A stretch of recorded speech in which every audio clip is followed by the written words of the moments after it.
First, if we could get approval of the November 20th minutes. Anybody want to move that? So move, Mr. Chief. Thank you. Any discussion? Seeing none, all in favor say aye. Aye. Opposed? That motion prevails. So we're going to flip things around, a little different from the agenda. We're going to start with the advisory group, so the item 5 on the agenda. Mr. Shepard, Mark, you want to? So we're going to do that, then we're going to do the budget rules, and then we'll get to the presentation.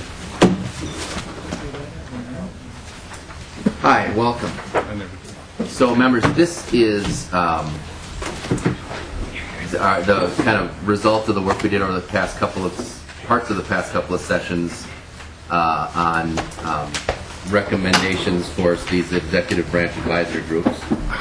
And this, I think, what you have in your packets is a summary and a very short but very accurate report on our recommendations, as well as draft legislation and a bill summary. So I thought maybe what we could do is move adoption of the recommendations, and then we can have some discussion around it. And if people want to make changes, we can amend that, and then we can kind of move forward on that. So any Representative Lofton will move the recommendations.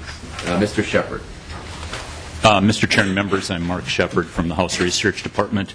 Mr. Chair, would you like me to just briefly highlight some of the recommendations? Yeah, Start with that. Okay, so members, I'm working off of the the document that looks like this, that's titled, it's on Legislative Commission on Planning and Fiscal Policy letterhead, titled Executive Branch Advisory Group Recommendations.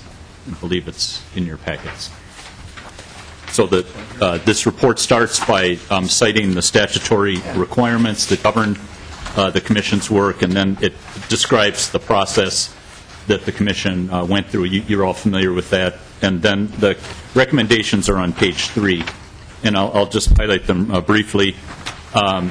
There's an appendix that will be part of this report that is a table that's also in your packet that lists all 162 groups with their title, the statutory citation, and then the recommendation.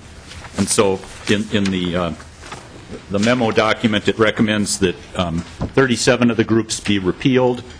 The remaining groups, as required by law, would continue to be reviewed biennially by this group to make sure that they're still needed and to look at any recommendations to improve their efficiency. The Commission is recommending that the appropriate House and Senate policy committees this year should review all of the advisory groups within their jurisdiction, in particular focusing on groups that are going to expire under current law in 2014, because there are several of those that would expire without legislative action. And this Commission's recommendations encourage the policy committees to take testimony as they believe it's appropriate from the public and on potential changes in the laws. The recommendation encourages these policy committees to ensure that any newly created groups have an expiration date or justify why the groups should not have an expiration date. That each agency should provide to this Commission on an annual basis the name, purpose, and participants on any internal agency task forces. Those are ones that aren't created by the legislature but are created by a commissioner of a state agency that reviews grants or otherwise makes recommendations concerning the allocation of public money, and that appropriate policy committees should look at the process under which those kind of groups operate to ensure that there's enough notice and transparency of their operations. In the recommendations, there are several groups that likely expired in 2009 according to a general sunset that was in effect in 2009, and the group is recommending that some of those groups be continued and that there be clarification that continuation occurs. And each of those groups has actually continued to meet. Is that correct? Mr. Chair, yes. Some of the groups that these recommendations are recommending to continue are ones that have continued to meet where the law wasn't clear if they had expired or not. The recommendations provide that the state government operations committees in the House and Senate should review the 2013 expiration of the Veterans Health Care Advisory Committee. The Department of Veterans Affairs has indicated that this council has been replaced by an internal task force which is scheduled to begin meeting in January, and the recommendations ask the committees to discuss whether the new task force has adequately assumed the duties of the expired council and provided sufficient public participation. There's some recommendations that relate to specific groups on things that you heard discussion or testimony on earlier, asking the IRRB for some thoughts that would be reviewed by the policy committees on potential combination of two groups, asking the Public Safety Committee to review the duties formerly performed by the Battered Women and Domestic Abuse Advisory Council and the grant-making process, and asking the Environment Committees whether the Off-Highway Vehicle Safety Council should be extended or whether these duties are better assumed internally by the DNR. There's a recommendation noting that this commission recommends repeal of a Services to Persons with Developmental or Physical Disabilities Task Force in the Department of Human Services, and the department had indicated the desire to continue this group, so these recommendations encourage the appropriate policy committees to take further testimony on that issue. So, Mr. Chair, I'll just briefly then take a couple of minutes to walk through the bill itself that implements the recommendations. The bill before you is in the bill form you're used to. There's a separate attachment that has the text of all the repealers in the bill so that you can refer to that. And then there's a bill summary that starts by listing all the groups that are repealed, proposed for repeal, and then describes the rest of the contents. The bill is organized into articles basically according to subject area. There's a state government article, commerce and economic development, health and human services, public safety, etc. And the majority of sections in the bill either repeal advisory groups according to the recommendations of this council or strike references to repealed groups. There are a few sections that do something else, and I'll just highlight those really briefly for your information. In Article 3, Section 1, which is on page 6, at your very first meeting to consider advisory groups, the Office of Higher Education recommended some slight changes in terminology for the Student Advisory Council, and so those changes are included in that section. On Article 4, Section 1, the recommendations of this commission are to combine two groups in MnDOT, the County State Aid Highway Advisory Committee and the Municipal State Aid Advisory Committee. And Article 4, Section 1 has new language that combines those two groups into one new group. Article 7, Section 1, which is on page 14, provides a sunset date of June 30th, 2019 for the Water Supply Systems and Wastewater Treatment Systems Advisory Council. Article 7, Section 2 provides a June 30th, 2018 sunset date for a Laboratory Assessor Selection Committee that advises the Health Department. In Articles 6 and 7, there are sections in each of those articles that clarify, as I mentioned earlier, that certain groups that may have expired in June 30th, 2009, but that have continued meeting don't expire, and it validates any recommendations and actions they may have taken in the interim period. Finally, Section 8, I'll just point out, is in the draft, it begins on page 18. It's labeled conforming changes. And what this is in Article 1 of the bill, there's a repealer of Minnesota Statute Section 15.059, Subdivision 5, which is the old June 30th, 2009 sunset date. There are a lot of statutory sections that referred to that, and so Article 8 goes through and just is an effort to try to clean up those cross-references. This document has not yet I put it together as a draft for your consideration. It'll undoubtedly have some more changes and improvements on a technical level when the Senate Council and the reviser have a chance to look at it, and agency staff. But that's Mr. Chair, that is the summary of the bill. Thank you. Any questions or discussion? Thank you, Mr. Chair. Well, first I'd like to thank Mr. Shepard and Kate. I didn't bring my stack of materials, but I think it's about 8 to 10 inches tall with all the letters and files and responses, and it was quite an endeavor that took a lot of people and a lot of time and a lot of effort. So first, thanks for that, because it's not the most exciting work around here probably, but important that it be done. And I'm just curious if there's been, since the materials have been published, if there's been any opposition or concerns. We've spent a lot of time on it, but we have not heard. I have not heard anything. I don't think that Kate has either, from people. And each of these, I mean, in the plan, I think going forward, as this bill will be put together, I imagine we'll break it out into individual bills that can go to the single committee and then gather to be put back together. So there will be another chance for public testimony about each of these specific recommendations. But I haven't heard anything since the last meeting. Mr. Chair? Yes. Mr. Chair, I'm trying to understand maybe a little process here in referring back to this page 3 of this document that I think we all know about. My view of this bill is that it probably just really covers the first bullet point.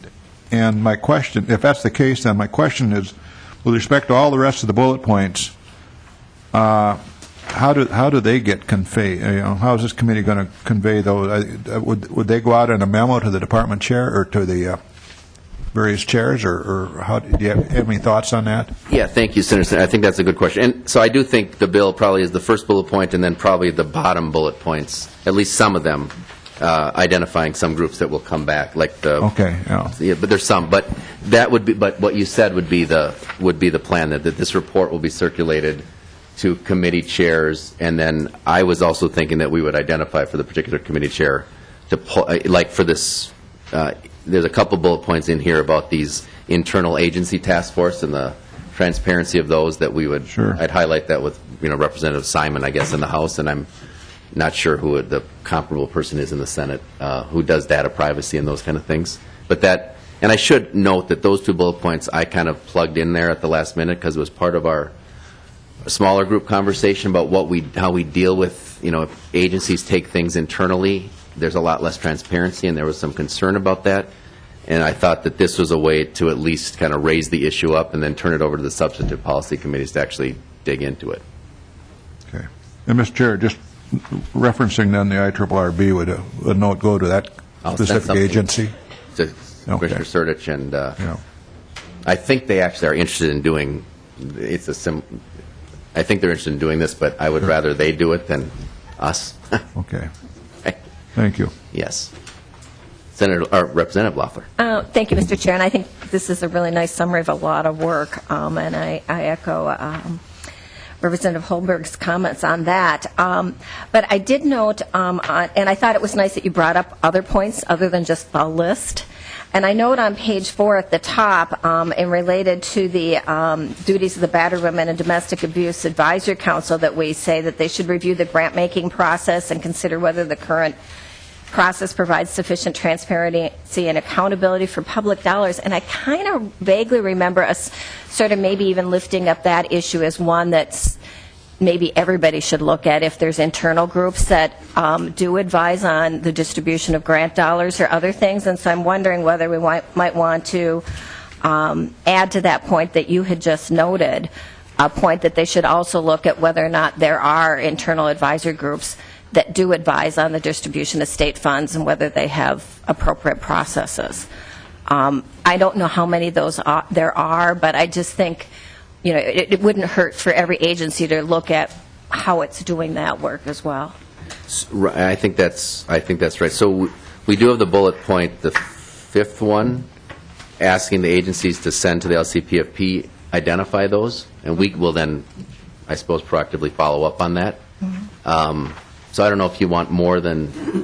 So I think understanding where they all are is a starting point. I just didn't know what else to do. Ultimately want to say that there's some guidance on, so that they don't, that their work is reviewed, or that the selection of the members, deals with conflict of interest or all those other sorts of things. Sometimes grant making can be as political as anything else that gets done.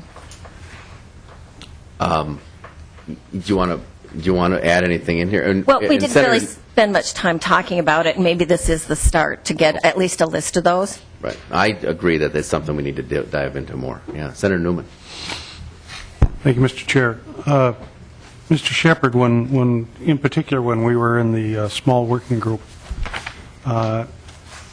you had expressed, concern a couple of times regarding 15059, and I know that we had talked about it a few times, and in this proposed bill we are going to repeal subdivision 5 and subdivision 5B, and I just want to at least try to understand the effect of repealing those two statutes. Now we've got 3.885 that this commission is dealing with in reviewing executive branch advisory groups.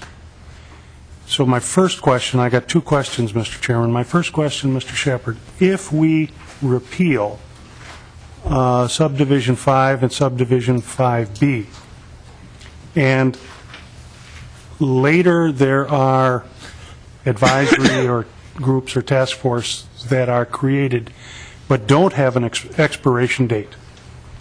Are those kinds of groups going to fall into some kind of a black hole that will not automatically come back before this group? Mr. Shepherd.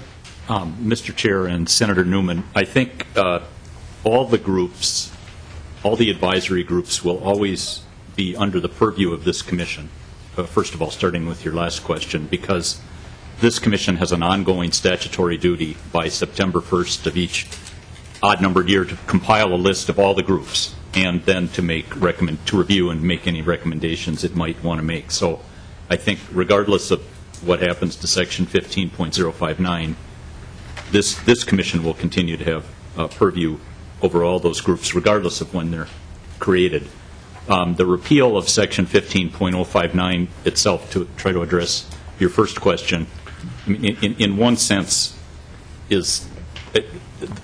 that section refers to a date in 2009, so it doesn't arguably have much impact anymore. Those groups either are repealed or will be repealed in this bill, but that date doesn't have much effect anymore, and I think that is why, in some sense, it's a technical change to repeal that 2009 reference.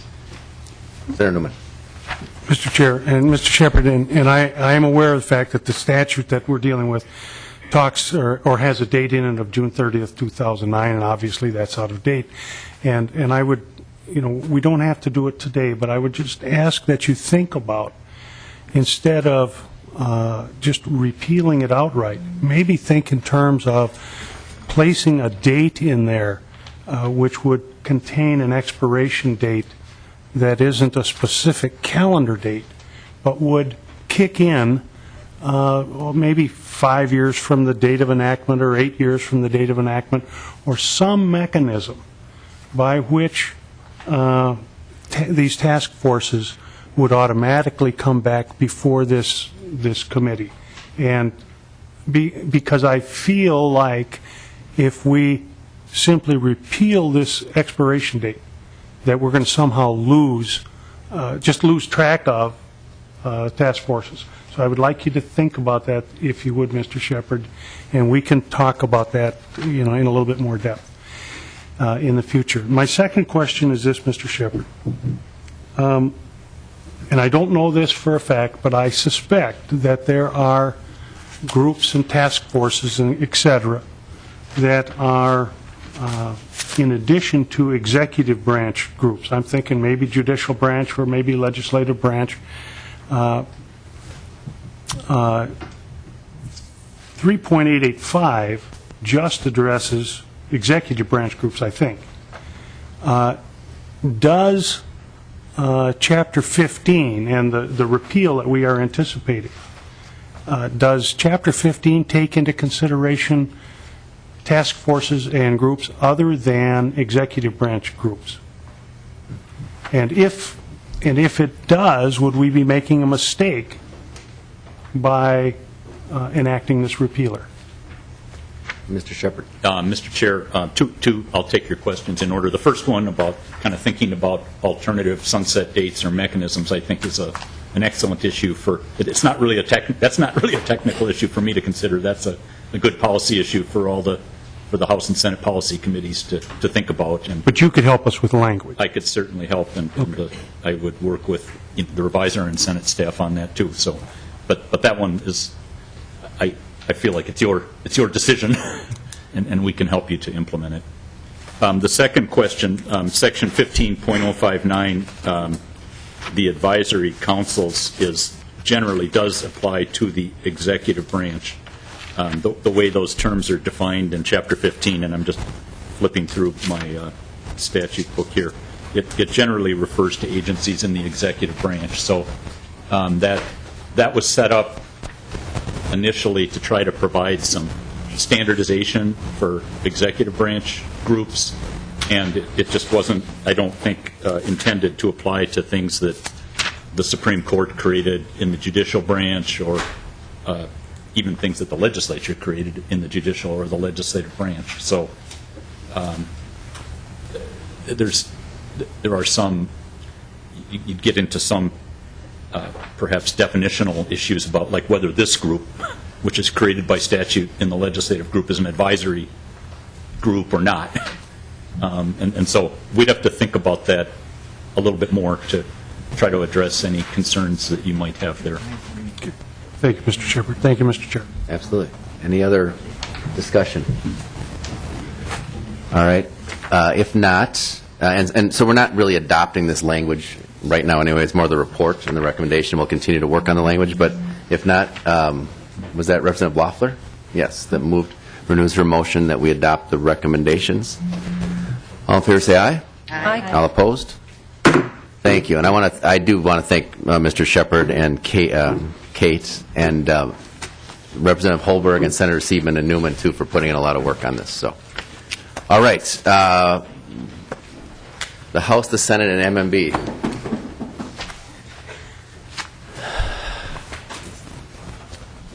On budget rules.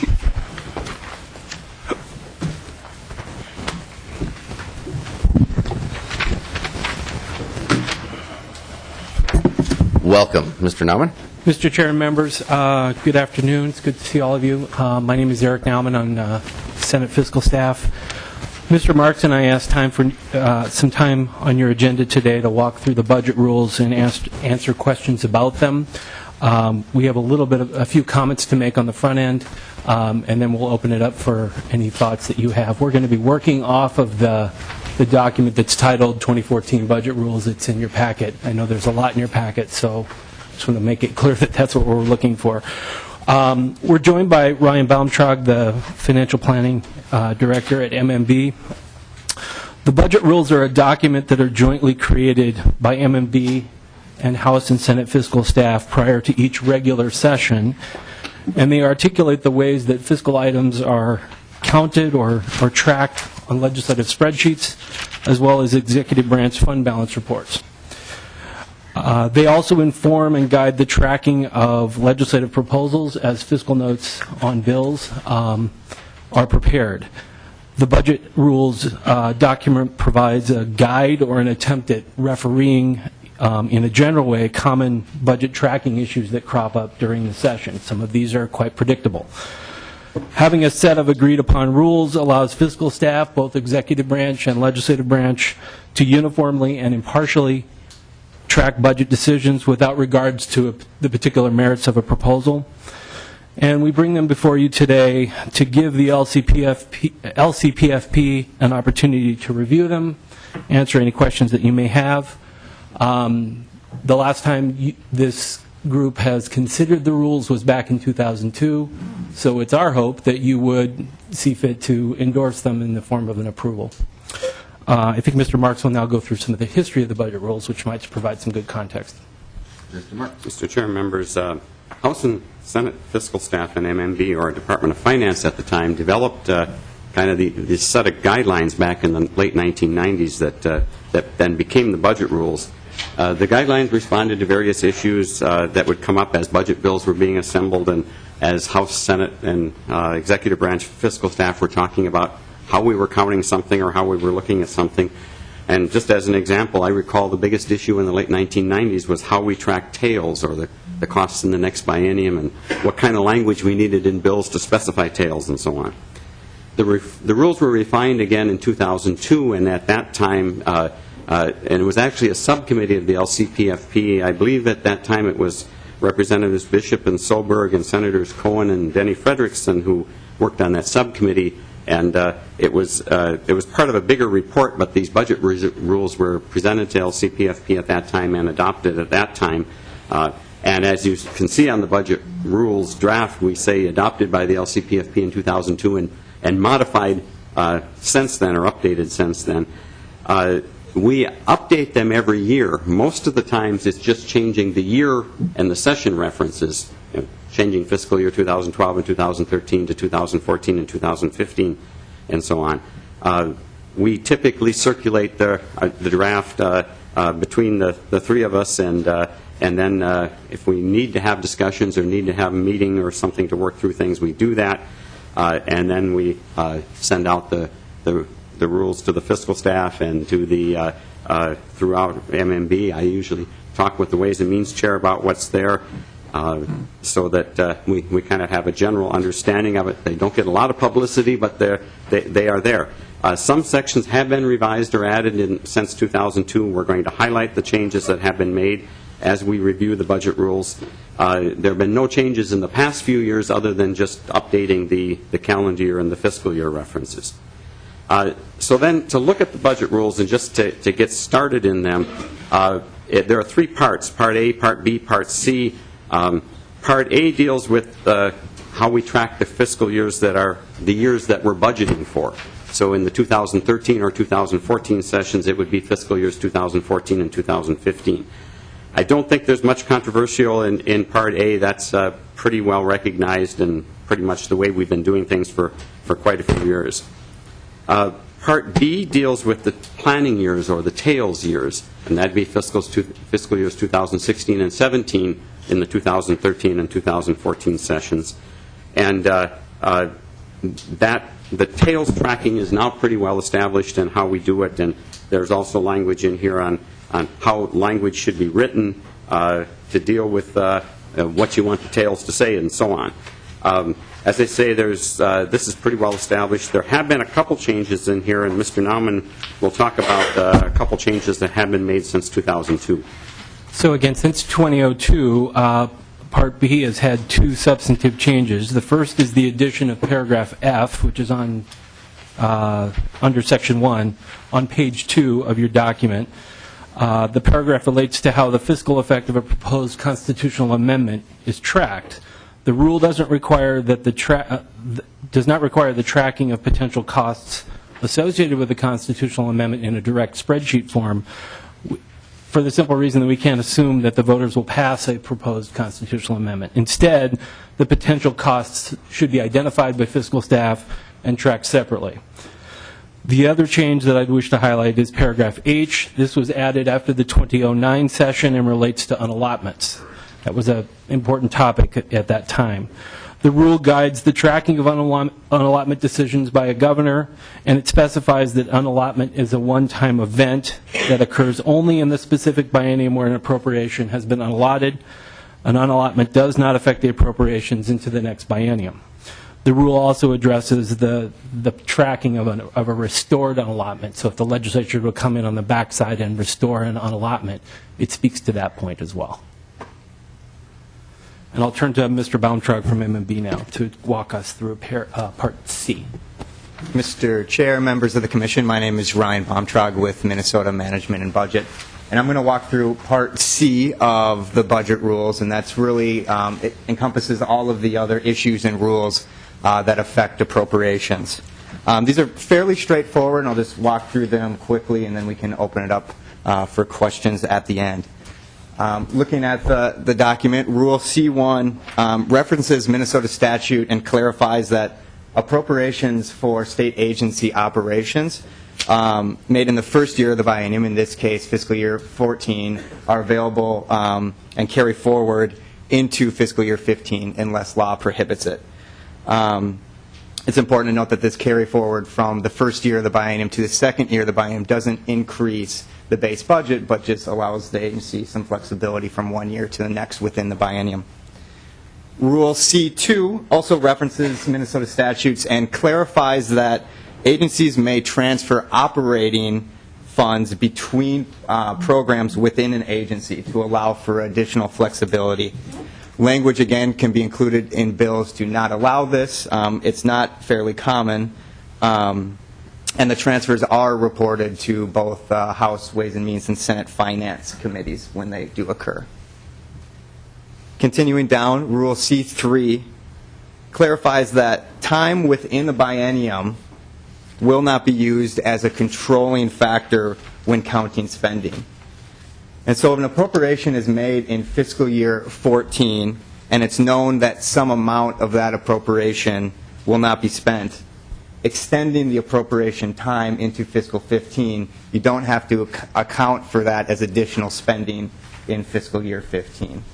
Now, if you were to extend it past the end of the biennium, the rules would say that that additional spending going into fiscal year 16 would count as additional spending. C4 states that our forecast, when we come out with our forecast twice a year, we assume an aggregate level of savings from the cancellations of agency grants and agency operating. In the forecast, that's $20 million a year. Because we count a certain amount of that underspending each year, capturing or redirecting underspending within a current appropriation must be stated in bill language and tracked on a spreadsheet, specifically identified. And Mr. Marks is going to walk through a change that happened to this rule specifically. Mr. Chair, members, this particular part of the rules was changed in 2006. Prior to that change, the rule required that canceling any portion of an previous appropriation and then respending the canceled amount needed to be counted as new spending. And as Mr. Baumtrog stated, the underlying principle was that we were assuming $20 million of cancellations, and that respending some money that was otherwise going to cancel was going to take away from that $20 million of cancellation. The rule was changed largely, well, because both the executive branch and the legislative branch were more or less ignoring the rule when we were in difficult budget times. We were going in and canceling things and counting that as savings. And it's just seemed a good principle that since we couldn't follow the rule, we should change it, and also that both the executive ought to be able to propose and the legislature pass proposals that if you cut an appropriation, even though it was going to otherwise cancel, that you should be able to count that. We also found at the same time that even though we were canceling appropriations and respending them, we were still generally having cancellations in the $20 million or greater per biennium range. So there seemed to be a logic for changing this particular rule. So that change was made in 2006. And as Mr. Baumtrog mentioned, the new rule now specifies that both the appropriation reduction and the new spending must be tracked on the spreadsheets and explicitly stated in the language in the bill. So, Mr. Chair and members, Rule C5 emphasizes that we appropriate only for 2 years of the biennium and not beyond. It's a pretty straightforward and pretty well-accepted principle. Moving on to C6, there are occasions when proposed legislation has a fiscal effect that begin in the years beyond the tails. So in our current time frame, this would be beyond the planning period, so into fiscal year 18, 19, and beyond. Typically, those years are beyond the period when we're tracking. So Rule C5 provides guidance that in those circumstances and specifies that revenue and expenditure changes that begin beyond the planning period must be identified and tracked separately. So in other words, we're not adding columns to the spreadsheet to do that, but this rare circumstance is usually addressed with footnotes on spreadsheets, and members may think of occasions when that has occurred. And then finally, I'll wrap it up with Rule C7, and this was added since 2002, and was to address the issue of dedicated revenue and dedicated spending in the general fund. At one point in time, there was dedicated revenue of up to $25 million and associated dedicated spending of $25 million in the general fund, and that's that type of program financing is more particular and should be done in a fund outside of the general fund, such as the special revenue fund. So at this point, we'd like to open it up for questions. We'd like to first we all appreciate the time to go through the rules. These are something that we look at throughout session, and as proposals are moving through the legislative process, to uniformly and impartially track things amongst the branches. So appreciate the time, and ask for the Commission to approve this for the upcoming 2014 legislative session. Any discussion? Senator Newman. Mr. Chairman, question for Mr. Baumtrog, and I hope I pronounced your name correctly. You had mentioned under C1 and 2 that those rules are being, it's a clarification. And I assume that what you are referring to is a clarification of the statutes itemized in those paragraphs. Is that correct? Yeah, that is correct. So the statutes there reference where in the statute books that they are and how we account for and treat them. Okay. And, Mr. Chair, if it's a clarification that is needed, and I haven't read the statute, so, but if a clarification is needed, is MMB making an interpretation of a statute? Is this something that the legislature should be addressing to make that clarification? If you could just help me understand what it is that you're doing. Yeah, Mr. Chair, I think Mr. Marks is going to give some historical knowledge on this issue. Mr. Chair and Senator Newman, it's actually more of a reminder that those provisions are in statute. The statute's clear. These were added to the rules more as a reminder to fiscal staff and others that this is what the statute says. And, for example, if you were looking at the second one, the statute allows agencies to transfer money between programs. And the reminder is, if you don't want that to happen, if there's an appropriation that you don't want transferred, then put language in a bill to say that this appropriation may not be transferred under Minnesota Statute 16A.285. So when we drafted the rules, 1 and 2 were put in there more as reminders that statutes allow agencies to do these things if the desire is that agencies not do that with a specific appropriation, then you need language to say that. Thank you, Mr. Stein. Thank you. Any other questions? Someone want to move adoption of the budget rules? Mr. Chairman, I'll move those. Representative Carlson moves. Any further discussion?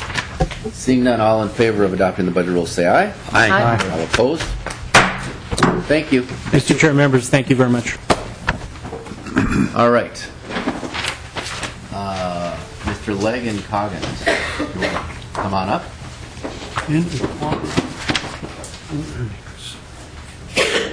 Welcome.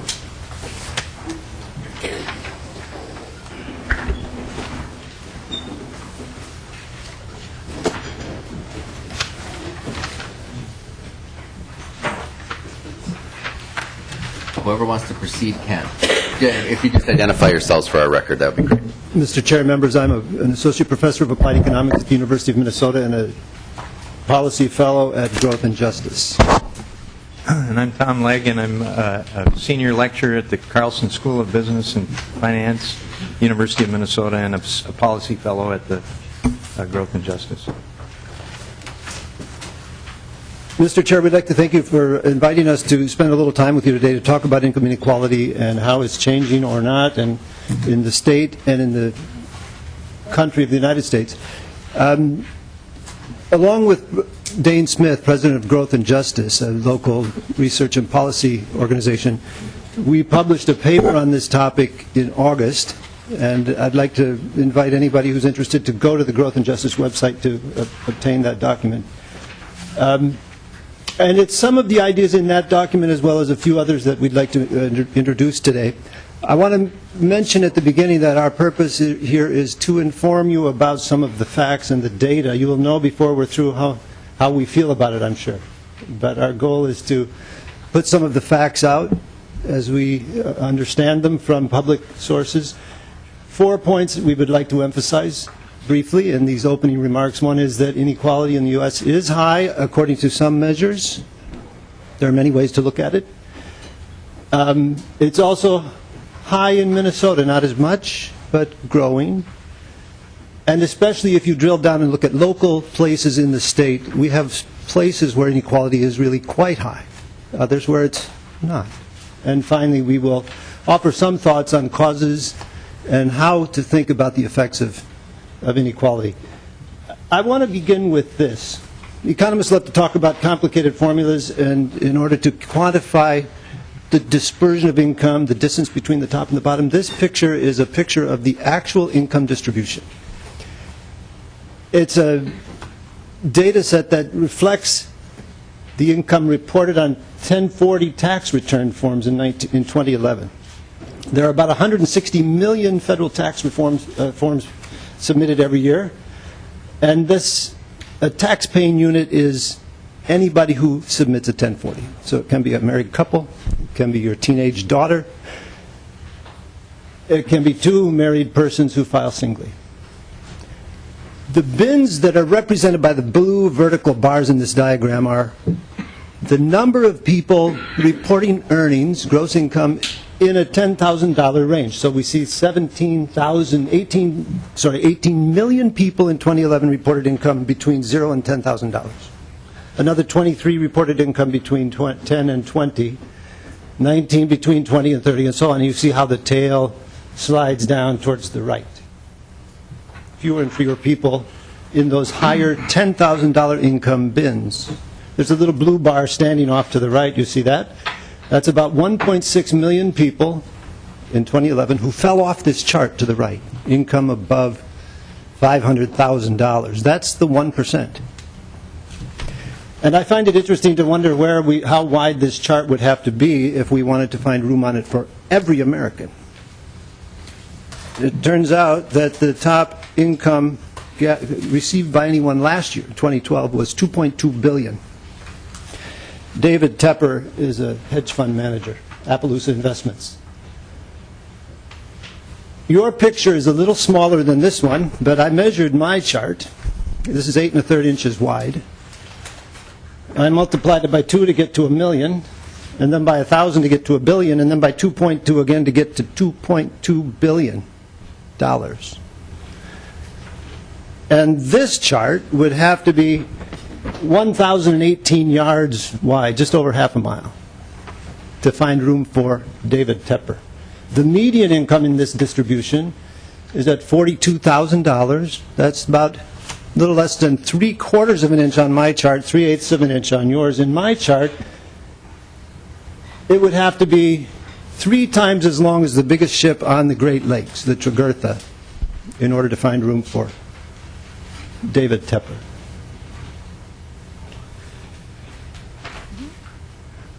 Here we have another introductory data point getting at the question of how the middle of the American economy is falling behind the economy itself.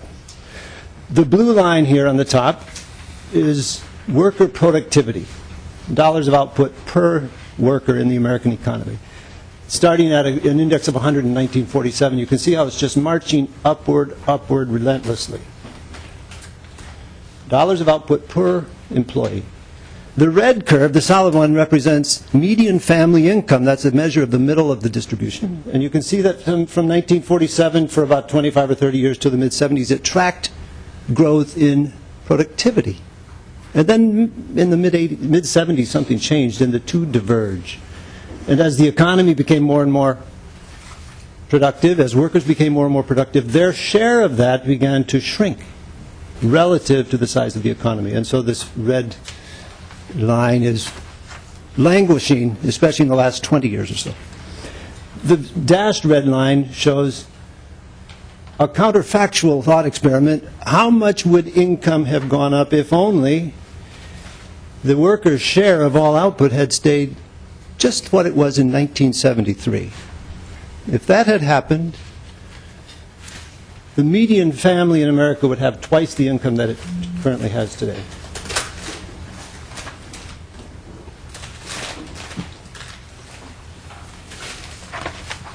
There are many ways to think about inequality. I want to touch very quickly on 3. This is the one that people really have in mind in the current public discourse over inequality. This curve shows the share of all income in America that is received by the richest 1% of people in that year. You can see that in 1928 it reached a peak of 24%. Of course, if income were equal, the top 1% would get 1%. We'll never see that. This says 24% in 1928. Then the Great Depression happened, the war happened, this statistic plunged. And for the middle part of the last century, for about a generation, it hovered around 10% or a little more. And then something changed in 1980. It began rising. And it's risen, fits and starts, of course, since that time. In 2007, it crept right up next to 24% again. When people talk about inequality, this is what they mean. This is where the action is. It's at the top end. Other measures of this chart shows how the growth in the economy was distributed across the distribution from 1947 again to 1979. And you can see that the bottom fifth, the second fifth, all the way up to the richest fifth, 20%, shared in a very vibrantly growing economy. In fact, the biggest increase was in the lowest quintile. Since 1979, these are numbers out of a Census Bureau publication, the economy has not done as well, let's say. But more strikingly, of the 5 quintiles, the top quintile has done the best. And if you're in the bottom fifth of the American economy, income distribution, you have seen your income fall. Something changed in 1980. Poverty is not skyrocketing. Poverty, of course, is a serious problem. If you're in poverty, you're probably not flourishing. But we can't say that poverty has shot upward in the last generation or two. In fact, the current rate of poverty is exactly the same as it was in 1993. The top curve here shows numbers of people in poverty. Of course, population is growing. The bottom curve is the rate, 15%. By the way, the Census Bureau's definition of poverty for a family of 4, 2 adults and 2 children is $23,364. It does not take account of taxes or government benefits. Finally, the Gini coefficient is one of those esoteric formulas. And if we had a lot of time, we would be happy to explain just what this means and how it's calculated. But let me just say this. If income were equally divided exactly among 310 million people, the Gini coefficient would be 0. If one person had all of the income and everyone else had 0, the Gini coefficient would be 1. So a bigger Gini means more inequality. It just doesn't change very fast. It accounts for everyone in the distribution. It's rising, but again, it's not shooting skyward. This is a quick summary of inequality in the United States, and Dr. Legge is going to talk now about some details in Minnesota. So the Chairman and members of the Commission, thank you for the opportunity to present this data. Inequality is lower in Minnesota, but catching up, and that's what the next few slides here will try to convey. But then we're going to look down into the county level. Was not in our report, but it's the first initial stuff for our second report, where we're going to look at counties and regions within Minnesota. So the county level stuff was not shown before, but that's where I'm headed here. So this is Minnesota versus the United States. This is the median income, median household income. This is a little different than the family income Jay presented earlier. That was because there was not household data for prior to some year there. So family and households are somewhat similar, but so the numbers are not exactly the same here. Households are families have to do with relations, being relatives, and households are 2 college roommates together create a household. They do not create a family. So that's essentially the difference. So if you look, this is one of the striking pieces of information we have. If you look at the median household income in the United States, and this is all in 2012 dollars, you can see that it went up, and it's been declining ever since 2000. Not every year, but declining essentially since 2000, and it's down quite a bit right now. It's down to just over 50,000, 51,000, I think, to be more precise. There's a surprising. First of all, you can notice that Minnesota is the red line, and Minnesota has since 1984 to 2012, almost a 30-year period, we've been above the national average. We've done better than the average. But there's a striking rise in the 1990s, and there's a striking decline in the 2000 or the first decade of the 2000s. You see, we're really coming back very strongly in the last 2 years. The data in our report was based upon 2010, not these last 2 years of rise, and we found that Minnesota had the largest decline in median income of any state in the United States for that period. through 2010, from 2000 to 2010. 2000 was the peak, over $70,000 in 2012 dollars, dropping down to 55,000 roughly. That's adjusting for inflation. It's 2012 dollars. But we're recovering nicely. The U.S. is flat. We would like to be able to explain this very well, but we can't. This is this has been probably the most intractable question we've dealt with. This is just the Census Bureau data. Here's another take on it. If you look at average household, remember, median is the person in the middle. It's the household in the middle. And I think we reordered these slides a bit here. Sorry, but the average or the median household income is the person in the middle. The average just takes the income as put together by the Bureau of Economic Analysis and divides by the number of households as counted by the state demographer.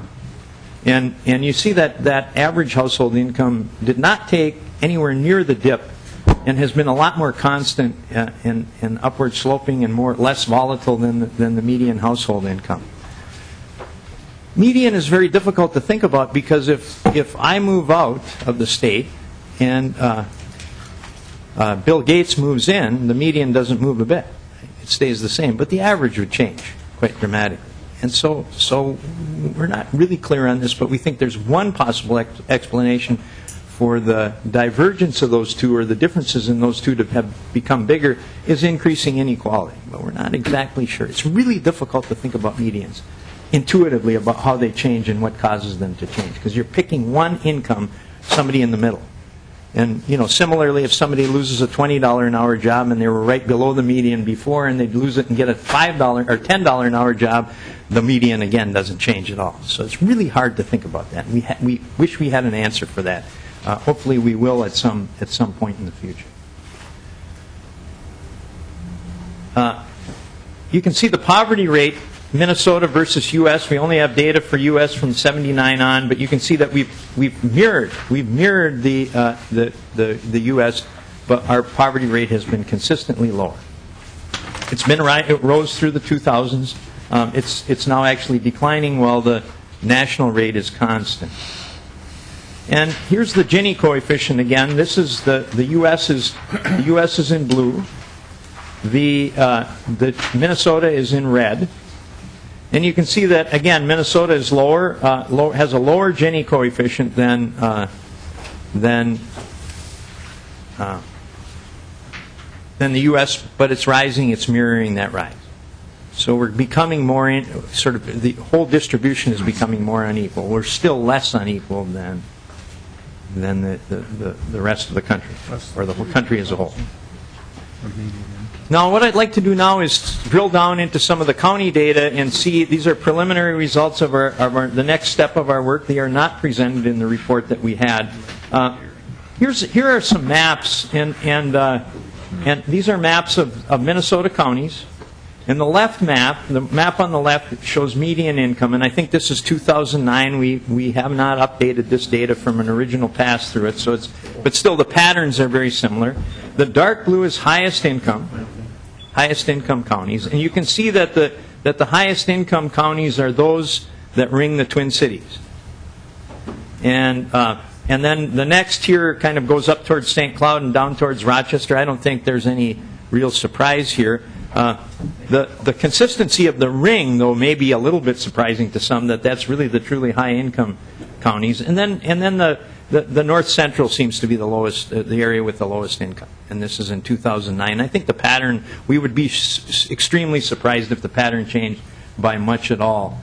Now, if you look at the right, this is Gini coefficients by county, and the last data we have for this, we've just gotten data recently. This is 1999 data from the 2000 census. We've just gotten data recently, which will allow us to update this information through 2012. But that came out last week, and we're not there yet.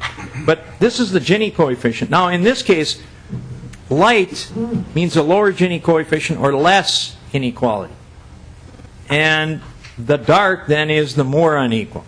And you can see that from this pattern that if you look to the north central, you have the highest inequality, the lowest income. The highest inequality and the lowest income. That's inequality across the spectrum of incomes. And if you look around the Twin Cities, the same ring of suburbs that has the highest incomes also has the lowest inequality. And these numbers are close to those of Canada. The Gini coefficients are close to those of Canada in that ring. And so that's quite a striking difference.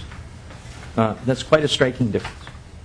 So that's so we see that.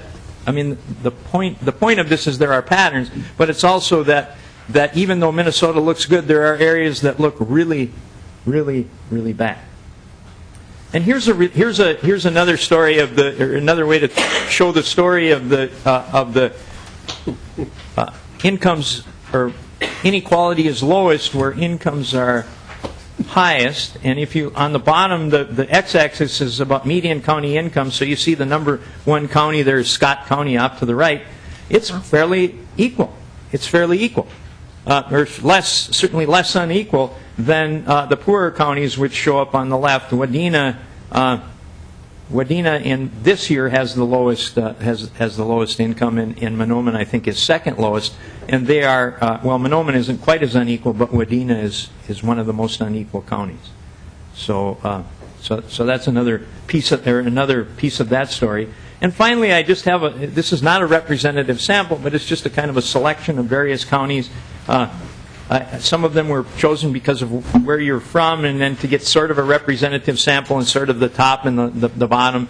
And I'm moving to Aiken County, and so whenever I see data, I like to look at Aiken County because that's what grabs my attention. So we did sort of the same thing here, sort of. So Scott County is the top median income, $86,000. Its poverty rate is 5.3% in 2012. And the rank for poverty is, the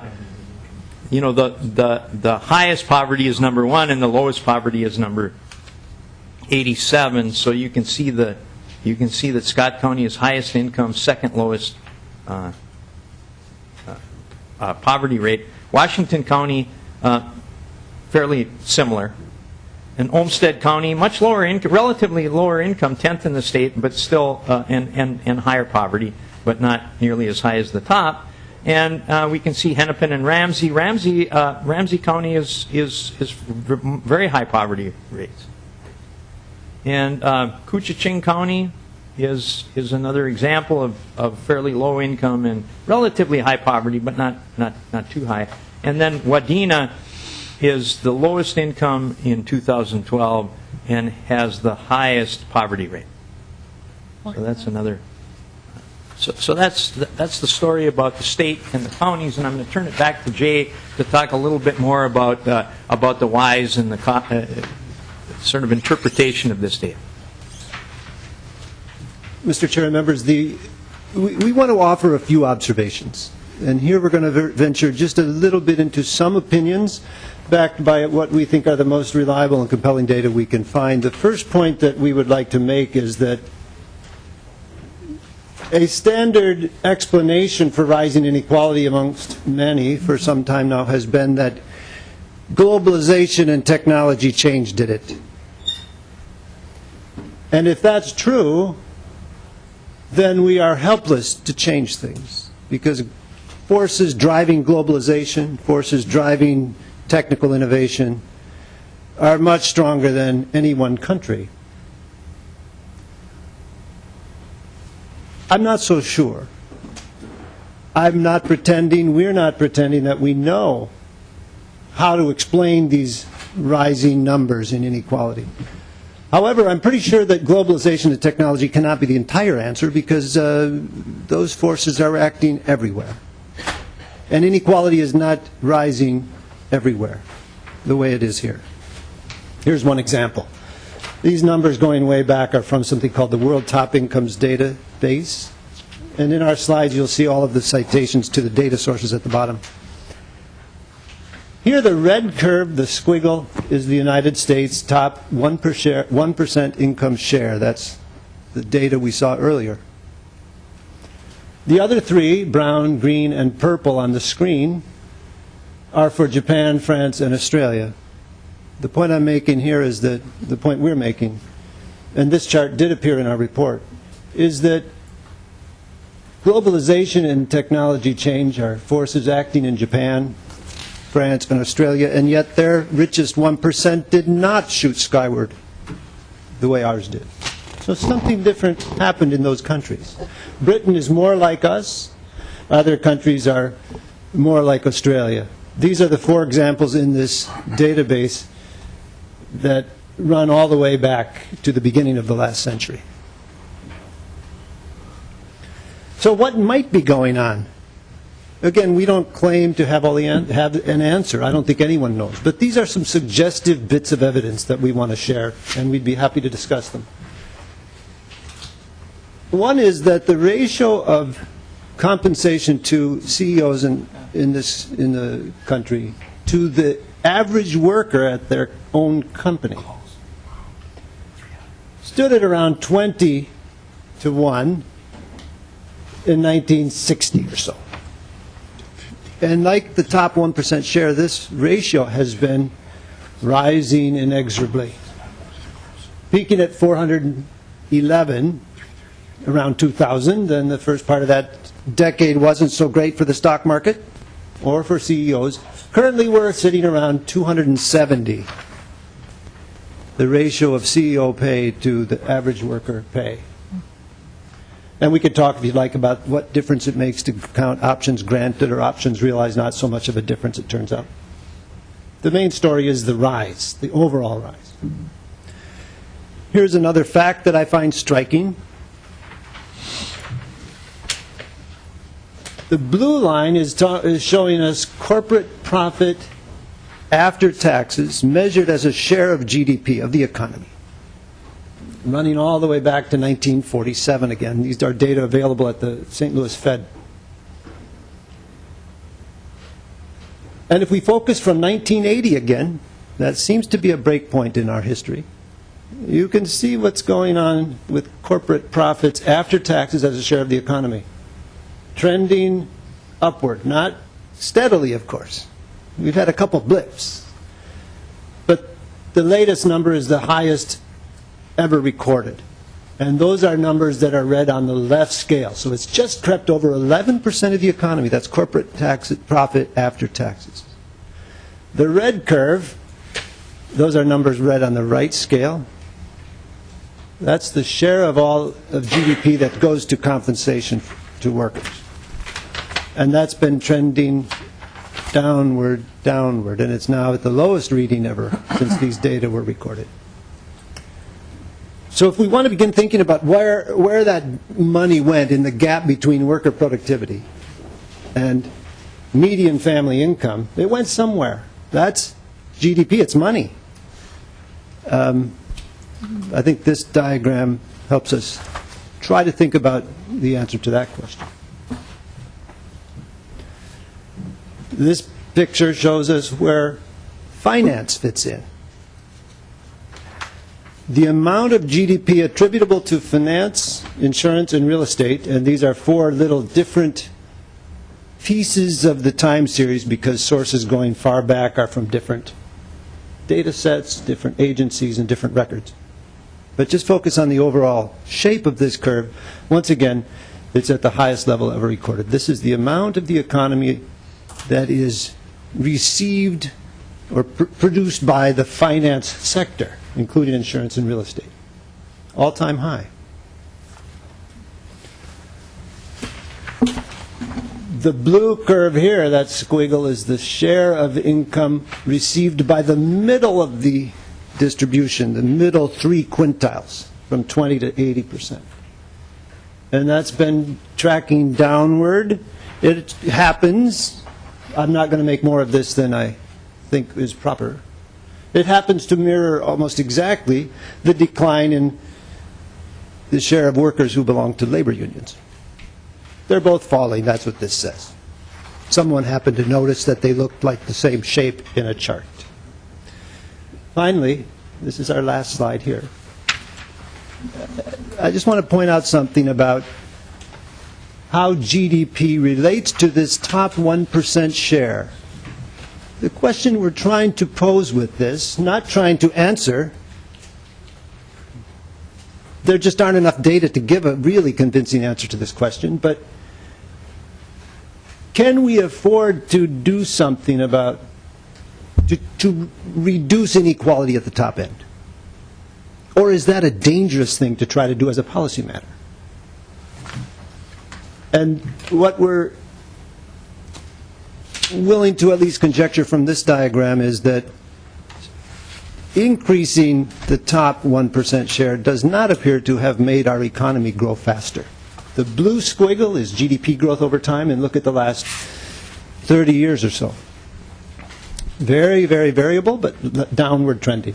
The red squiggle, that red line, is this top 1% share. So as the top 1% share has been shooting upward, it has not led to, at least, it has not been associated with overall growth in the economy. We do have one slide that I believe is the last in your packet, showing how unemployment has changed, tracked over time, the U.S. and Minnesota alike. Of course, they're quite similar. During the 2000s, that was the one time where the Minnesota unemployment rate almost matched the U.S. rate as a whole. So something happened to Minnesota during the 2000s. We have certainly not reached any conclusive answers about that. We find it a fascinating question. And with that, we will conclude our initial remarks, and we would be happy to take questions. Mr. Speaker, thank you. Thank you. Representative Carlson. Yeah, for either of you, what would, going back to the Minnesota counties, for example, I'll use Minnesota as an example, if we built in cost of living. It's generally understood that certain counties, and not just the metro area, but Olmsted County, I think, and others that have a higher cost of living than some of the other counties. When we talk about income, and making my question clear to one of you? Yeah. We do have a diversity of cost of living in Minnesota and around the country, and what would things look like if that were built in? I suppose it would, Senator Carlson, or Representative Carlson, I suspect it would make things look a bit more equal. We have not tried to work with I wasn't sure, Mr. Chairman, we have not if you, done that, so if you have. But I would suspect that it would even things out a bit, but not by that much. I live in the Twin Cities and also have homes in Aiken County, which is certainly not the most expensive. But I find there's a lot of offsetting. Some things are higher, some things are lower, and I don't think it's that much cheaper to live there. But that's just the anecdotal evidence. And Mr. Speaker, if I may, and I don't know if you've done any modeling on this, but there is discussion of livable wage, minimum wage increase, and so on, and how that might change some of the modeling relative to the concentrations of poverty, if any work has been done in that regard. Mr. Chair, Representative Carlson, a lot of work has been done in that regard, but it's a tricky thing to understand exactly how a minimum wage would change the income distribution. Here are some things that I've concluded are convincing in the academic record. One is, especially when unemployment is already high, the danger that a higher minimum wage will reduce unemployment a lot is not very high. That is, we could increase the minimum wage a fair bit and not cause very many people to lose their jobs. That finding is not without controversy, but it's the preponderance of evidence from academic studies. The other point I'd like to reflect on is this. If a livable wage were put in place, that would save the government a lot of money. Right? We're socializing the cost of labor in many instances by causing people who work at Walmart to apply for food stamps to feed their family. If Walmart were paying $12 a job, an hour, that would save the government money. Regarding the earlier question, too, if I may, Mr. Chair, we don't have anything about it here, but I just want to mention that the Census Bureau have gone outside of their real authority under the law. They have a statute that tells them how to compute the poverty line, the poverty threshold, and no one likes it. And it doesn't account for cost of living. It doesn't account for taxes or government benefits.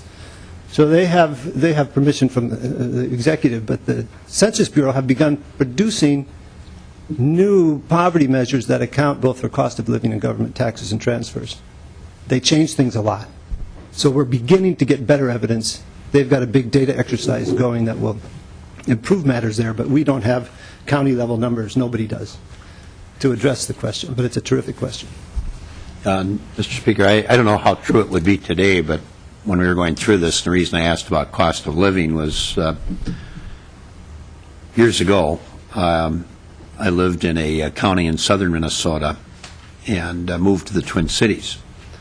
And my rent literally almost to the dollar doubled. And of course, housing is a major cost. Now, there were other things that I recall living in that smaller community that were more expensive. As a general rule, groceries, I think lack of competition probably to some degree were more expensive, but housing clearly was, at least back then, a whole lot less. I don't know how that would compare today, but that's why I was asking if cost of living is built in, but thank you. Thank you, Mr. Chairman. I found your presentation interesting. Just a couple of comments, maybe question, observation. You have a lot of things you mentioned, and I'm sure you understand as well as anybody that correlation isn't the same as causation.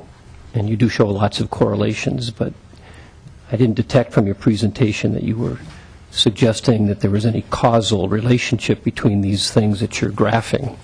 You know, we could put up a chart of the increase in temperatures and the increase in income and find correlation, but no one would suggest that the one caused the other. That's just an observation. I guess the larger question that I would have, I take it from the presentation and some of the comments that income inequality is a bad thing. That seems to be the point that you're making, that it would be better if there were zero income inequality. If you extend your hypothesis to its ultimate conclusion, if there's inequality and the inequality is bad, then we shouldn't have it, and we should maybe have everybody have the same level of income. That would be the ideal state. How we determine that would be maybe a problem. But my question is that let's say that I'm one of the people that you mentioned in your graph that was at a median or maybe slightly lower than median income, and you were one of the 1%. And you move out of the state or the country, or you lose all your assets in some catastrophe or other. How does that improve my life to have the inequality reduced by the fact that you're no longer in the 1%, but I stay where I'm at? I don't detect that having that happen improves my life at all. It may, as a matter of a graphic exercise, show some change in numbers, but I don't know that that helps me. I don't know if that helps my life be better, the fact that you have become no longer a part of that 1%. And I think related to that, I think you just made a comment about how if Walmart paid $12 an hour, would save the government a lot of money. Well, that's presuming that Walmart was still profitable. If by doing so they were not profitable at all, they might go out of business altogether, which might cost the government a lot of money because people would be unemployed, or it might mean that they would no longer be in a position to pay income taxes. So I guess my question is, more generally, what is the point of this? Is it to suggest that we should be putting in place policies that would confiscate money from the people who have it and do something with it so that this gap changes? And if so, why is that a good thing on its face? Either of the witnesses. Mr. Chair, Senator Hand.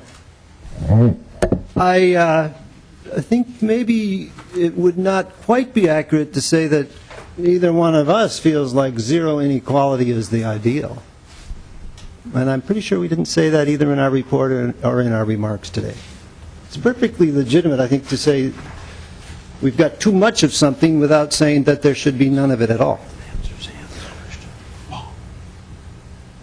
In your thought experiment about the person in the 1% and another person below the median, I guess I would want to be sure whether you meant that that person in the 1% lost everything in a house fire or gave their money away. You see, is money being preserved in your experiment?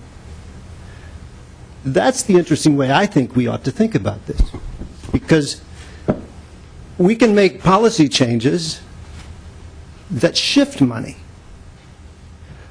Or we can make policy from rich to poor.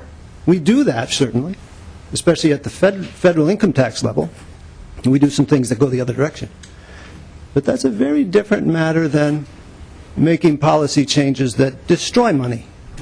Well, and Mr. Chairman, and in your report, I think you did have some further discussion about the fact that the greater the income inequality, it actually, at some point, and we may be at that point, becomes a drag on economic growth overall. So, in fact, we are reducing the overall prosperity or wealth the greater the income inequality is in place. And from my perspective, the most important chart, kind of to go at Senator Hand's question, is one of the very first ones that shows productivity growth versus median income growth. So it's not really the idea of taking money away from the 1%, but historically looking at it, asking the question, does it make sense for workers who are actually producing this wealth, because that's what the measure of productivity is, versus who is capturing that wealth?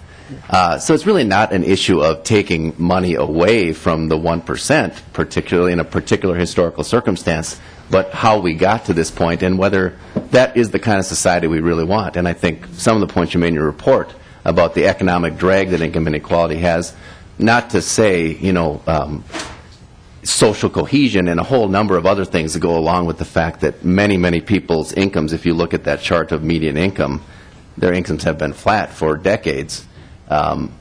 Whether that makes sense in this country and in this state. Senator Hand. Mr. Chairman, thank you. And I guess partly in response, but in response to the question you asked as well, if you have a person in the 1%, then what happens to their money, I think, is your question. And I think it's interesting that you don't really address that in here. It'd be interesting to have a chart to show, corresponding to this income chart, who pays taxes and where the tax money comes from. I think if you had a chart there, it would probably look exactly the opposite, that the great proportion of the revenues government collects would come from this top end, with very little, if any. Sometimes they would be reverse at the lower end. So you talk about where the money goes, and to suggest that it would be good to eliminate or somehow minimize the top end would be an advantage to the government. I'm not so sure that that makes sense. If you say, well, let's, as a thought experiment, let's say we passed a policy in the state of Minnesota that said nobody could make more than $500,000 a year. Just as a, I'm not suggesting we do that, but if we did that, it would certainly reduce the inequality gap, but all the people making over $500,000 a year would move out of state. Now, what would happen to the revenues to the state if we did that? I don't think that would be a positive thing for the state of Minnesota to have that kind of policy on any level. And so I guess, again, my larger question is, it's great observation to point out that there's inequalities, and you said that your point is not that they should be the same, but it's clearly the point that there's bad things about inequality, and yet I'm not so sure, not persuaded by your data, that that is a bad thing. And I guess if the point is to say this is bad and that we should do something about it, I'm a little concerned about that, and I'd like to know what recommendations you would have for us of how to do something about it. Well, and we'll let the witness that. It is interesting to me, though, that your focus entirely is on, as a Republican, on what it means to the government, when I think the real question is what it means for society. Representative Davids had a question, though. Yeah, thank you, Mr. Speaker. And to the witnesses, I guess I don't really understand what the point of this study is. I don't understand what we're trying to accomplish, where we're trying to go. Now, you just mentioned that you're not trying to take money from the top 1%. So that begs the question, number one is, what are you saying? And number two, if these levels, you make it sound like because the levels are spreading out there, it's bad, where should the levels be at, in your opinion?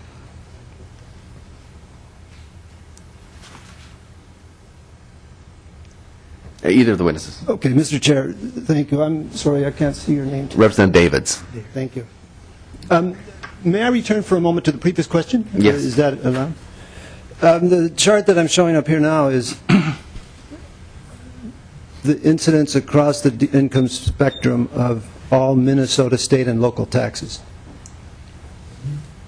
So the claim that the top people in Minnesota are paying most of the tax burden is just not true. If you're in the top 1% of the Minnesota income distribution, you're paying a much lower effective tax rate to all state and local tax bodies than people in the bottom fifth. Mr. Chairman, with all respect, and I don't mean to interrupt you, but that's not the answer to the question. You're talking about rates. I'm talking about dollars. This does not show where the bulk of the dollars comes from. 40% comes to the top 2%. Exactly. Mr. Speaker, Senator Henn, that's true. I wanted to leave this, though, with you as well, that the rates are not progressive at the state level. That's true. If I may, on the question here, or Tom, do you want to? Go ahead. Well, what are we trying to say in the study? If I said that I didn't think it would be proper to transfer money from the top end of the distribution somewhere down, further down it, then I misspoke. I think policies to do that are certainly a reasonable and sensible way to try to achieve some change. Another point I would make is that while evidence regarding the causality between inequality and economic performance overall, I think I tried very hard not to use causes as a verb, is very, very tough to tease out. Just in the last week or two, there's been a flurry of blog argument over this question, and Paul Krugman had one opinion, and some people shredded him, and others shredded them. You maybe were paying attention to that, too.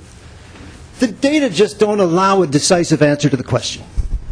Period. We get one number every year for inequality. We get one number every year for GDP, and you get 100 of them in a century. It's just not enough to do really solid statistics. That's the problem. So I don't think we make suggestions in our report. I believe they're probably true. We tried to be cautious on how strongly we stated them because the evidence is suggestive, not decisive, looking across countries and over time, that higher inequality in developed countries tends to lead to lower or slower economic growth. But it's not decisive. Still, that doesn't mean there's nothing we can do.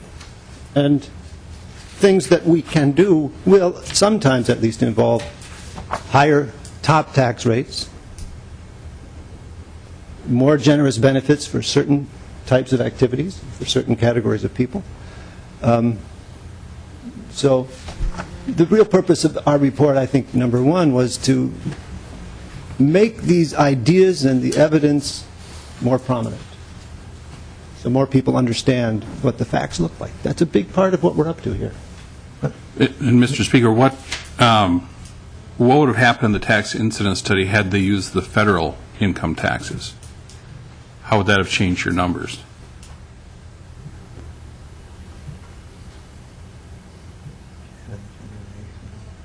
You basically said our tax system's regressive, but we don't use the federal income tax numbers in that. Either of you, if you know. Yeah. And then to my question of what's the point of all this? I mean, what are you trying to say? I mean, do we need to take more from the rich and give to the poor? Do we need to? Here's what the point is, Representative Davids, and I don't know why you and Senator Hand seem to be so focused on taxes, because no one's saying this is about raising taxes or lowering taxes, and in fact, I don't think that's actually a very particularly effective way to address issues of income inequality. What we need to do, though, is look at policies that we adopt that actually can move us in the direction of lowering inequality. I'm stunned that Senator Han is on record saying it's okay that the top 1% make this much more, that income inequality is okay. It's a good thing, in fact. That's a stunning statement to me. The fact is we can invest in education, we can invest in transportation and infrastructure that helps our businesses grow and spreads that wealth more broadly. There's lots of things we can do with our resources to make sure that more people have opportunity. So this is not about taxes. This isn't in any particular sense. This is about looking at what's happening in Minnesota right now, and we should be thinking about that. We can make it easier for people to stay in jobs for a longer period of time by offering the benefits that allow them to do that. So there's a whole variety of things we can do that have nothing at all to do with taxes.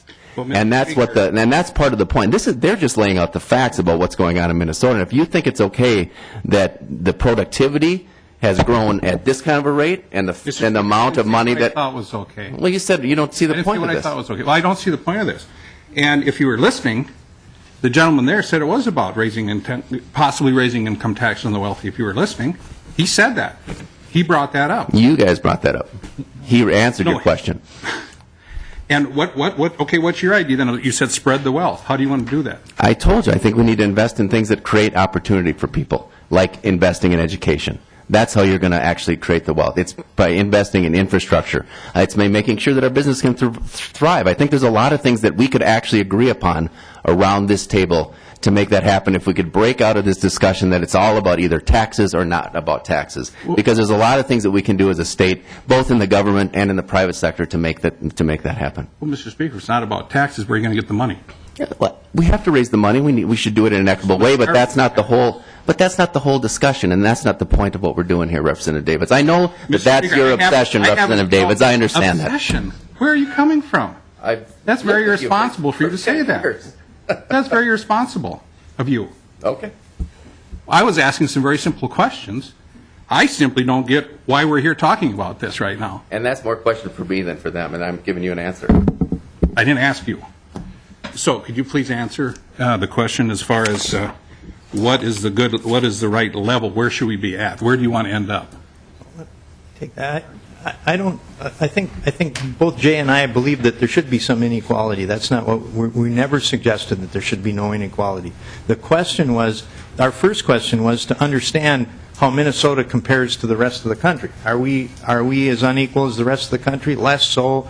What about the pockets?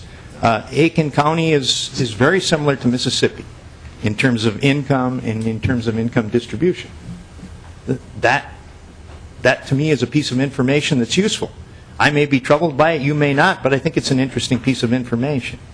Now, I think both of us would say that there's a level at which inequality becomes problematic in a society for fairness concerns, for all kinds of other concerns. But there is growing evidence that, there's some evidence, and people are looking into the issue of whether very high inequality has an impact on growth. And we cite a study in our report that counties, this fellow looked back at counties that were very unequal 20 years prior and compared them to less unequal counties, and he found that the more unequal counties grew more slowly over 20 years than the less unequal counties. And if you looked at the end, and the less unequal counties experienced historically higher growth rates than the others. And the story is this, that if you have very high inequality and you give $1 to somebody, if I'm Bill Gates and you give me an extra $40 a week, I won't spend much of it, right? My propensity to consume is much less than if you give somebody else that makes $20 an hour an extra $1 an hour and $40 a week. And so there's a little bit, if you have a very unequal distribution, it has a downward pressure on growth. And I think that's absolutely true, right? If people spend more of what they get, then there will be more growth. There will be more demand. The question that's unresolved is how prominent that is, right? It's a measurement. It's an empirical question as to how big a factor that is. It's much like, I would equate it. It's much like the question of, does unemployment cause people to be work less? Well, I don't think there's any question that it does, but the question is how much, right? If somebody says, I'll start my job on Monday instead of Friday because they're getting unemployment, when they get a new one, that's one thing. If they just say, to heck with it, I'm going to just lay around until my unemployment runs out, then it's a much different matter. And so I would argue that magnitude is what we don't understand. President Davis. Well, thank you, Mr. Speaker, for allowing me to express my obsessions. Thank you. You're welcome. Representative Lechewski.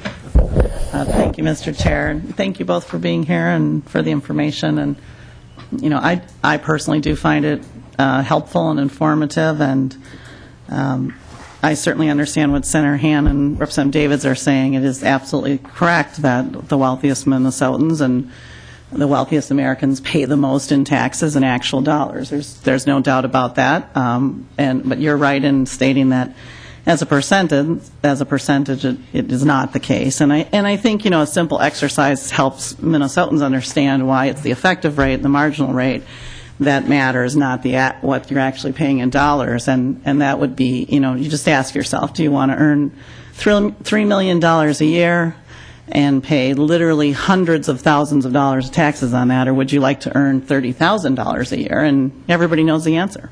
And that person who earns $30,000 a year actually pays higher effective tax rates than the person who earns $3 million a year. So we all know that while wealthy people pay a lot more in actual dollars, it's still the best deal going. So I think we're just talking about different things here. And you know, I don't know either one of you, but I can personally say that, you know, I like capitalism, and I like to see that people can earn a lot of money if they can come up with innovation or something people want, and that they're willing to pay for. And we all are served through capitalism because we all get better products at lower prices. And I think, you know, our economy in America is largely founded and successful because of that. Yet I share some of the concerns here that, you know, some of the people in the room maybe do and don't, you know, and that's the question on these charts, is when is that income inequality a problem? So I'm okay with some of it because we're benefiting as a society from some of it. But, you know, all we have to do is look at around the world right now, and in my lifetime, how many cultures have had huge problems. When we hit high income inequality, streets burn, cities burn, people live by throwing rocks, governments fall. You know, so that's not a good strategy to have strong income inequality. And so, you know, I look at this as an outsider, and I'm not an economist like the two of you, the professors here, and I don't know when it's unacceptable. You know, it feels that it's not going well, you know, over my lifetime. Your charts demonstrate that the income inequality in this nation is growing, and I always wonder, is it the mostly federal policies around capital gains, stock options, as you mentioned? You know, there's so many factors. It's very difficult to know. So, you know, I sit here now, and we're just state legislators, and I always feel that we overestimate how big of players states are in whether it's spending or taxes, either one. You know, states don't have a lot of ability to really make fundamental change on these kind of metrics. And Representative Davis is right. You know, the income tax federally, as you stated, is very progressive. In Minnesota, our overall tax system is not progressive. People think it is, but it isn't. You know, what can states do? So let's say Representative Davis and I could agree that we wanted to do something. Just go with me here. But let's say we wanted to nudge that graph a little bit for Minnesota. What could states do? I mean, I'm with the speaker here. It seems like it's really not in the area of tax policy.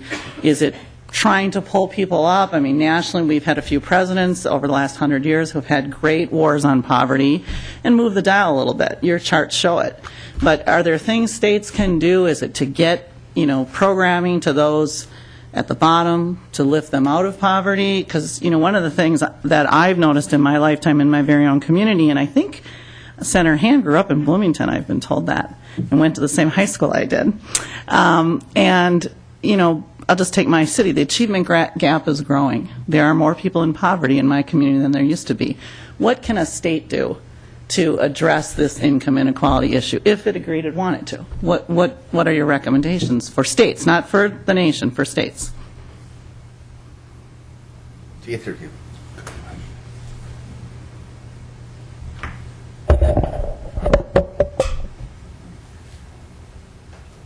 I guess this is really beyond what I've thought tremendously about, but I've always thought that education and infrastructure were very important things. I've asked myself, why is Mississippi so poor?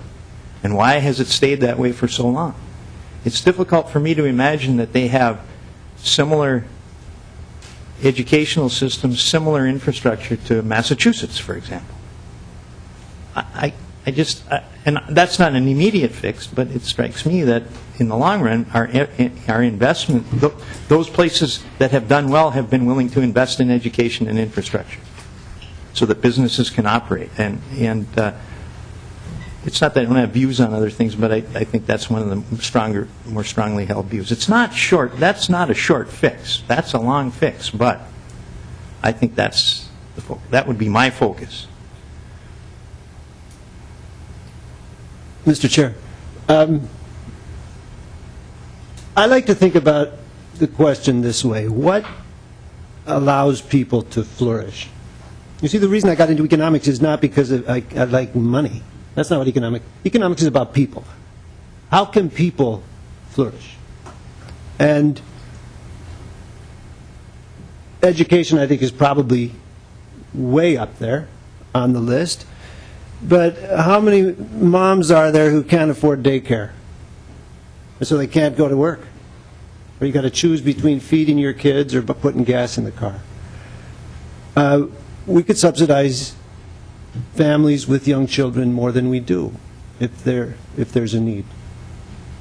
We could provide more security regarding health care so that people aren't afraid to make one mistake, the car breaks down, they can't get to work on time, and suddenly you lose your job, you lose your health care too, that sort of thing. Health care regime is changing in the country, and I'm optimistic that things will get better. We'll see. We could push up the minimum wage so that McDonald's doesn't have to remind its workers in their website about how to do financial planning to get another job. Step one, besides working for us. I think the minimum wage rising above where it is now and being indexed to inflation could do a lot to improve people's opportunity to flourish. These are some steps. Representative Laughlin. Thank you, Mr. Chair, and thank you to our guests. I think this has absolutely huge implications for our planning and fiscal policy. And what really struck me was that basically in the decade from 2000 to 2010, not only do we have the largest decrease in median income in the U.S., but it was a drop of about $15,000 a year in constant buying power. That's a huge amount for any household to absorb. We also happen to have about a 6% increase in poverty, but you can't do a whole lot if you're at that poverty level to influence your world. But if you're up higher, you can. And most people have 4.5 decades of earning power. And what happens and when it happens in their life dramatically impacts our budgets. Because if you're a young family with children, if you went through that decade losing buying power dramatically every year, you're not saving for your kids' college education. That has implications for what the demand is for our future higher education budgets and our need for scholarships and loans. If you're the family or the household that happens to be 45 and you finally got your kids mostly graduated but you're looking ahead to retirement, your ability to save anything for your retirement probably really went way down, if not was obliterated. And yet, you know, we wrestle all the time with our Health and Human Services budget growing so quickly because of the increased dependency of seniors. And just given the demographics of the baby boomer, we will within 10 years be hitting a point, not right away. They're going to be able, active seniors for a while, but at some point, age catches up with you. And if they have not, in their prime earning years, been able to sock money away, that has dramatic implications for our ability as a state to invest in early childhood, in transportation, and anything else. And so to me, I would really love to have you follow up with whatever data you could put together on what happened to that, median household and the cohort around it, that middle 60%.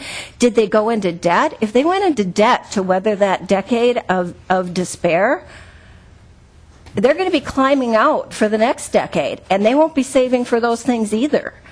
If they, you can only cut back so far. I assume some of them did. Maybe some of them sold their house, moved to a smaller house, lowered the mortgage payments, whatever.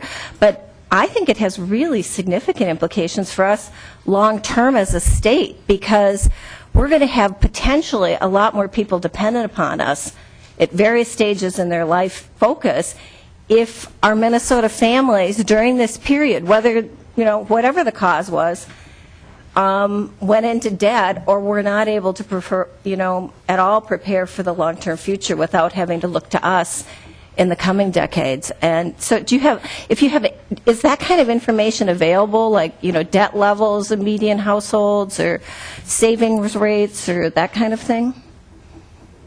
Either of the witnesses, if you're aware. Mr. Chair, Representative, I can tell you that we did chat with some former officials in the state government, we talked to Tom Stinson. He was surprised by this decline in the median income. So a lot of people are surprised. I don't know what kind of data we can get regarding a breakout according to the income distribution in who's in debt and how much and so on, but it's an excellent suggestion. We're always on the lookout for good research questions, and this one is terrific, so thank you.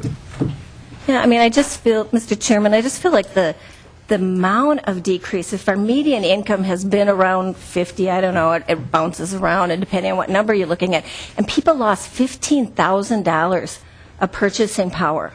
That's a huge dent. And I don't know how you make that up in the next 2 decades if you're 30 or 35.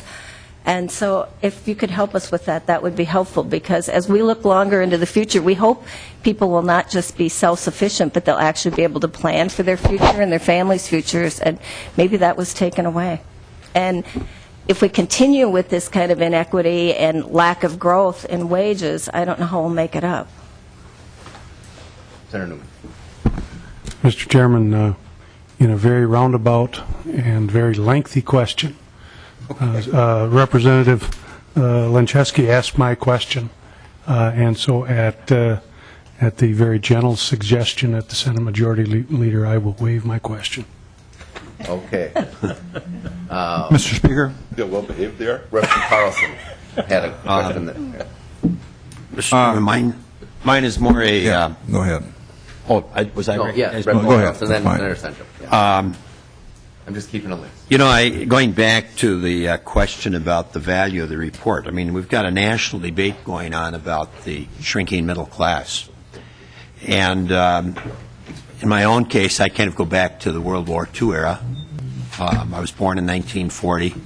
So kind of my benchmark growing up is what took place after World War II and how we had a growing and expanding middle class, things like the GI Bill, playing off of what the speaker indicated earlier, educational opportunities. One of my favorite professors when I was in college used to talk about what the GI Bill meant for him. And he had his PhD, and he was, by the way, a teacher in economics.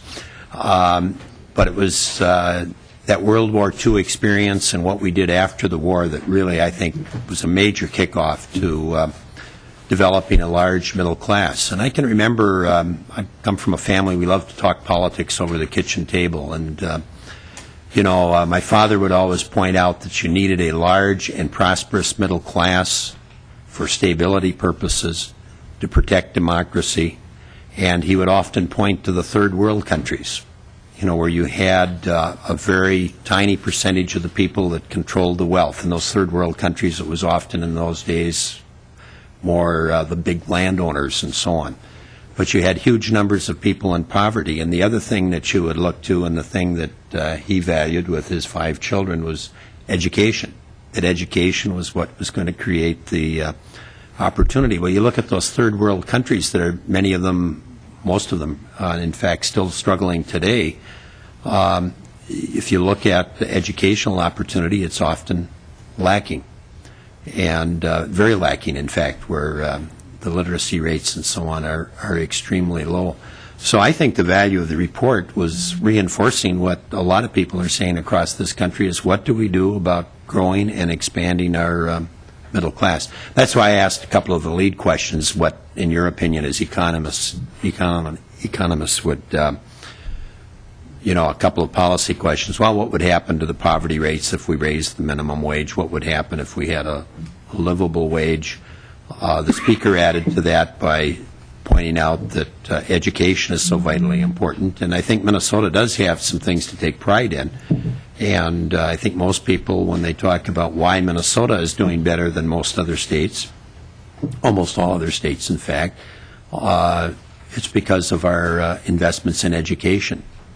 And I think when you look at some of the counties around the state, if you look where educational opportunities are available, where some of our technical college, community colleges, our state universities and so on are located, they're often in some of the more prosperous communities. Now, there are exceptions to that depending on how you break it down, county or community, but I think that we all should be alarmed about a shrinking middle class and be asking the question, what can we do to grow that middle class? I think we've had a good debate here. You've kind of heard the conservative viewpoint and the more progressive viewpoint, Republican, Democratic. I don't know if you were surprised by what you heard here today, but I think it's been a good discussion, Mr. Speaker. Senators, thank you. Person Carlos, Senator Centrum. Well, thank you, Mr. Speaker. And I'm not sure what I'm going to say, but I'll probably say it anyway. Pontificate, everybody else has. So, and I'll just try to be brief. And I do agree. This is interesting stuff, and I think we could all sit around a bonfire or something some night with a something in our hand and really go into this even more in depth. But I'm sitting here at least a half an hour ago. I was, okay, if all this exists and if it's so bad, then whose fault is it? And is it a public policy issue? Is it a, if you will, a human spirit issue? And how do we really grow wealth and prosperity in this state and this nation? And a good number of people don't know the answer to that, me included. But I just think of my own life and life experience where, and we all have these. A lot of the wealth I know that's been created by people has been created out of the human spirit. This entrepreneurial spirit, this thing that government can't do, but good people can do, and do it all over this state, often in magnificent ways. And certainly education's part of it, but beyond that education, to get out and to achieve is something else. I'm not sure government can necessarily drive that, but maybe it should a little bit more than we do. This whole thing called personal achievement and destiny and entrepreneurial spirit, whatever we might call it. And that may even create more inequality. I don't know, but to some extent, I'm not sure inequality, as you said, is necessarily bad. But I don't know where that line is either. But how do we grow and prosper? I think it's by people, and many people that we all know, and even those that we don't, that wake up every morning, get dressed, go to work, often driving their own entrepreneurial spirit and ideas, and making wealth and creating jobs, and making us all better and making this place better. So, and I don't know how much of that is the role of government, and how much of that is just the role of our society, and a society that wants to, if you will, have this bond of achievement and move forward. I just think that's part of this equation as well. the message that we send either out of St. Paul or even in our individual communities about success and about striving. I think it's an important equation in all this. I'll stop. All right. Well, I want to thank you for coming and presenting this information. I would want to just close a little bit, because this was, I did invite these folks to come and talk, and I got a little bit worked up with Representative Davids, and I want to apologize to him for that. But part of my frustration, I guess, is that I do think that this is a serious issue that we need to think about. And I think that there are ways we can work in a bipartisan way to get at this issue, that it's not all about how much we tax people or don't tax people, but there's other things that we can do to actually make what I think is a problem. I just, whether it's fairness or whether it's pure economics, some of the charts in this just tell us that our economy is not working the right way, the way it should. And I hope, and my goal with this would be for us to start thinking and talking about it, which we at least got that part started.